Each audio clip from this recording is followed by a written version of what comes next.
Hello, welcome to Skull RPG Podcast. My name's Dwight Skull. My name's Jacob Skull. And today we're going to teach you how to tell your story.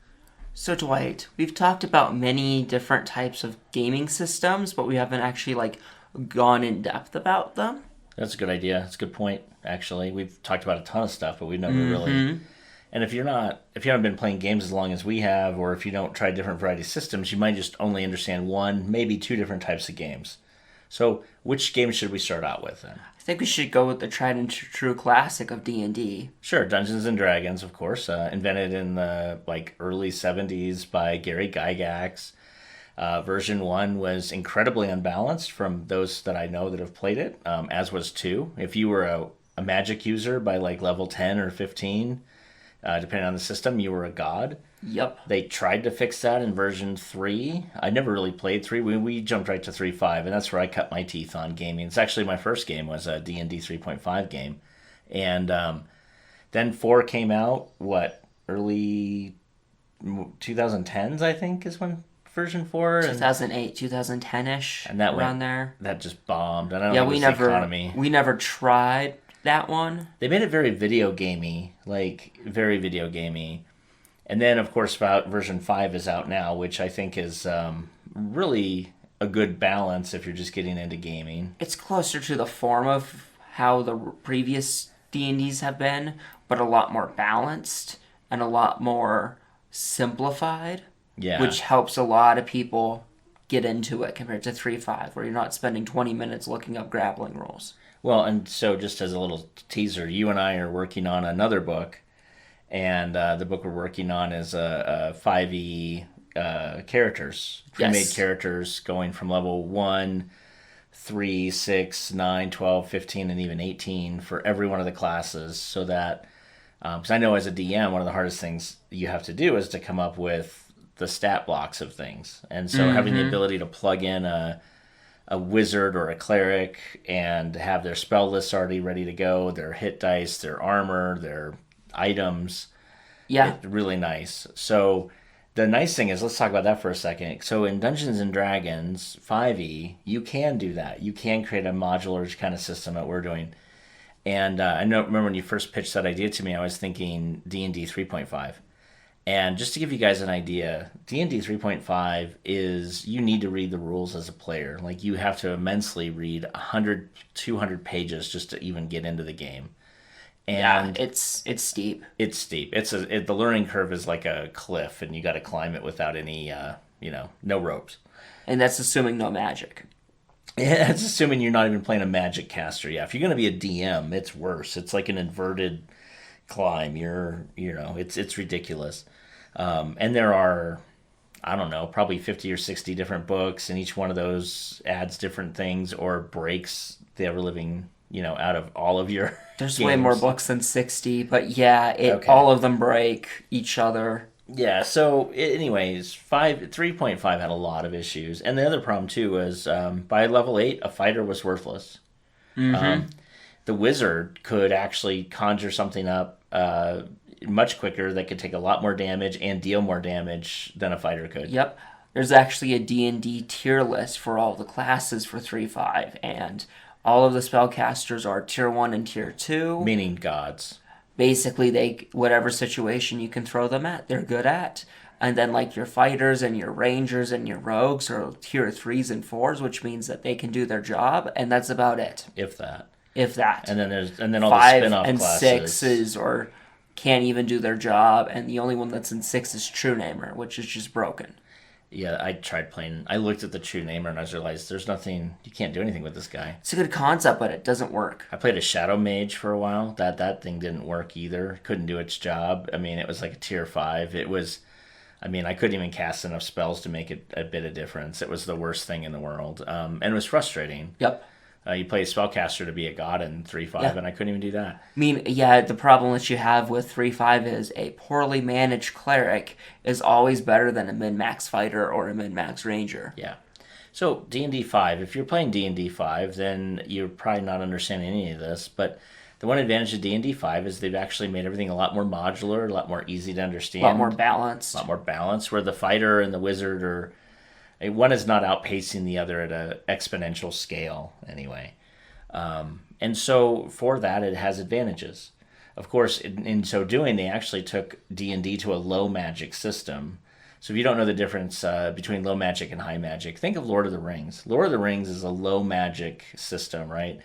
Gandalf, for being a wizard, casts light and make myself look bigger in a hobbit hole as I make threatening gestures. And then you only have Something else, 4 maybe. to 5 magical items that are shown, like Sting, Yeah. the Mithril Chain. Well, And the mithril wasn't magic; it was just rare. so Sting and the Ring, I think that's all the magic that they had, minus like weird magical things like Palantirs and stuff like that. There's a couple of things, but the system looked like, back in an earlier age, there was a lot more magic, and now we just kind of have my brother's hand-me-downs that he didn't lose, or get stolen. In a high magic system, magic is just kind of everywhere. Everyone has magic. Magic is Harry Potter Is a high magic. in the world of Harry Potter, not the Muggle world, but in the world of Harry Potter, it's high magic. Everybody you meet as a magician. Everything they do, they're using magic to stir pots on the stove. For God's sake, they have a broom that is sweeping the floor done by magic. Floating candles in a hallway. For no reason. Just because, why would you not when you have that much power? Exactly. There's just power evading everything because magic is so prevalent. So D&D 3.5 felt more high magic. There's Definitely. magical items everywhere. You got your first +1 weapon by level 3, otherwise you weren't doing it right. Or level 6 for the lower magic campaigns for the 3-5.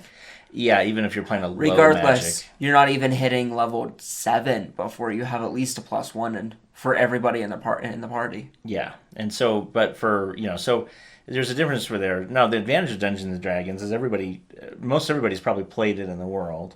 And so somebody's like, why are you even covering this? Well, the reason to cover this is Dungeons and Dragons will be the baseline for which the rest of the episodes will take place. We're going to cover a bunch of other different systems, and it really is a good idea to compare them to Dungeons and Dragons. So one of the things that Dungeons and Dragons does for most players is it's very much centered on a map with miniatures and the distances of how fast you can move, and the area of a spell and all this are very critical to the rules. Absolutely critical. So you find yourself spending a lot of money on we have a 4x3 foot map. We have, 4 different colors of markers that we can use on it. We've 3D printed things like fire, campfires and tents and other things to throw in to make it look more realistic than just weird lines on a page and, my horrible drawing of a door. So you have that kind of a thing, that nostalgia with D&D. And many of the other games types don't actually have that at all. You play them in your head fully. There is no map. There are no miniatures. There's no real calculation of distance. It's, I want to do X to that guy. Yeah, okay, fine. You run up and you do that. Roll me to see what happens, or roll this to see what happens. Where with Dungeons and Dragons, it's or like a Warhammer type of a game. You're pulling out a ruler, or you're looking at the mat to count how many squares you can move, and you're trying to figure out the horrible rules. At least in 3.5, I move 2 diagonal squares. So how many feet is that? Oh, that's 15, not 10. Okay, well, you just keep. The that. advantage with D&D or any of those is it's easier on the DM because you're not having to remember distances and know how fast the character can run to see if it's even possible for him to get there. Yeah. Because how much is your speed? 60 feet. So he's 80 feet out, so you're going to have to double move to get there. Yeah. Okay. Is that what you want to do? Yeah, I want to charge. Okay, great. We'll just deal with charging rules for a second. Compared to having to think about the scenario, come up with how many feet he is, figure out on his sheet how long it is, and then try to go from there. Right. So, the nice thing with the Dungeons and Dragons is it's very tactile, meaning you can easily see the playmat. You can easily have a wall.